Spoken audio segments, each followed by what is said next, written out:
Friends, welcome to relax recipes. இன்றைக்கி நம்ம ஒரு ஹெல்த்தியான பிரேக்ஃபாஸ்ட் ரெசிபி தான் பார்க்க போகிறோம். பிரேக்ஃபாஸ்ட்டுக்கும் எடுத்துக்கலாம், நம்ம ஈவினிங் டிஃபனாக கூட எடுத்துக்கலாம். நான் இன்றைக்கி வெள்ளை பொரி எடுத்துருக்கேன். அதில் 1.5 கப் அளவுக்கு எடுத்துருக்கேன்.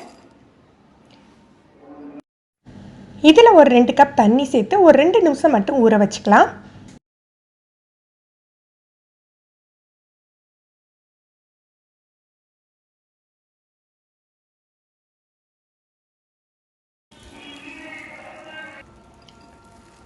இது ஒரு 2 நிமிஷம் நல்லா ஊறிட்டு இந்த தண்ணியை பிழிஞ்சிட்டு இதை எடுத்துடலாம்.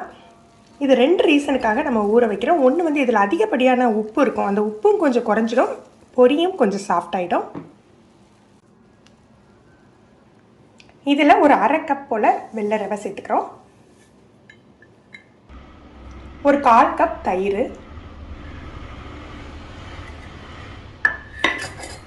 இதெல்லாம் சேர்த்து மிக்சியில் நல்லா அரைச்சி எடுத்துக்கணும்.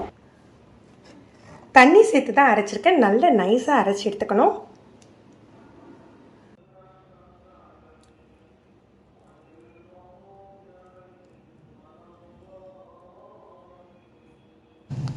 இந்த மாவில் ஒரு பச்சை மிளகாய், ஒரு வெங்காயம் பொடியாக நறுக்கி சேர்த்துக்கோங்க. அதோட கொஞ்சமாக மல்லி இலை பொடியாக நறுக்கி சேர்த்துக்கலாம்.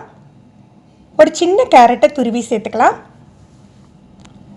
ஒரு 1/4 டீஸ்பூன் போல் சோடா உப்பு சேர்த்துக்கலாம். இது நம்மளுடைய விருப்பம் தான், விருப்பப்பட்டால் சேர்த்துக்கலாம். உப்பு டேஸ்ட் பண்ணி பார்த்துட்டு நமக்கு தேவையான அளவு சேர்த்துக்கலாம். இதோட ஒரு 1/4 டீஸ்பூன் போல் ஜீரகம் சேர்த்துக்கிறேன். இதெல்லாம் நல்லா மிக்ஸ் பண்ணி விட்டுக்கலாம்.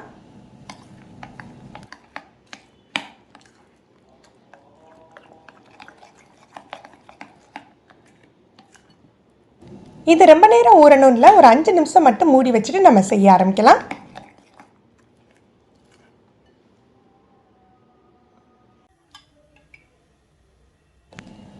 குழிப்பணியார கல் எடுத்து அதில் கொஞ்சம் எண்ணெய் விட்டுக்கலாம்.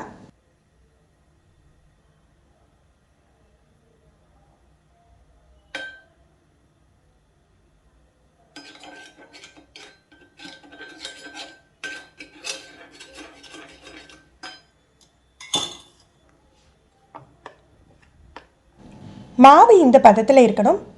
இன்றைக்கி நான் இதை குழிப்பணியார மாதிரி செஞ்சு எடுக்க போகிறேன்.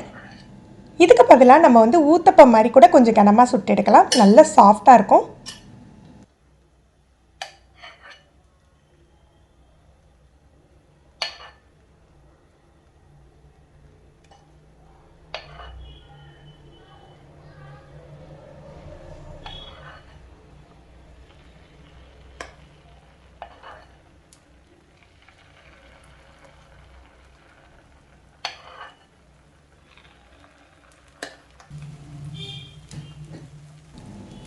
இதை ஒரு 2 நிமிஷம் மூடி வச்சிடலாம். நம்ம அரிசி மாவில் செய்கிற பணியாரத்தை விட இது சீக்கிரமாக உங்களுக்கு குக் ஆகிடும். இந்த பணியாரத்துக்கு பார்த்தீங்கன்னா உங்களுக்கு எண்ணெயுமே அதிக அளவு தேவைப்படாதுங்க. லைட்டாக முதல்ல ஊற்றின எண்ணெய் மட்டுமே போதும்.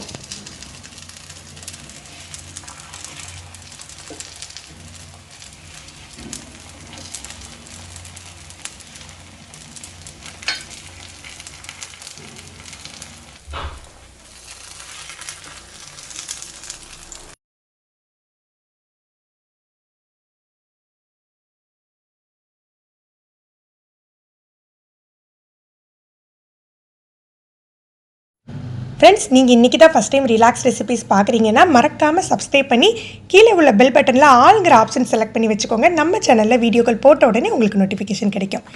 இந்த பணியாரம் பார்த்தீங்கன்னா உங்களுக்கு நல்ல காரமாக மல்லி சட்னியோடு சாப்பிட்றதுக்கு சூப்பராக இருக்குங்க. இல்லை உங்களுக்கு சைடிஷ் பண்ணவே நேரம் இல்லை அப்படின்னா நல்ல எக்ஸ்ட்ரா பச்சை மிளகாய் போட்டு நீங்கள் அப்படியே செஞ்சு சாப்பிட்லாம். உங்களுக்கு இது நல்ல டேஸ்டியாகவும் இருக்கும். நான் உங்களுக்கு பிச்சு காட்டுறேன் பாருங்கள், எந்த அளவுக்கு சாஃப்டாக இருக்குன்னு பாருங்கள்.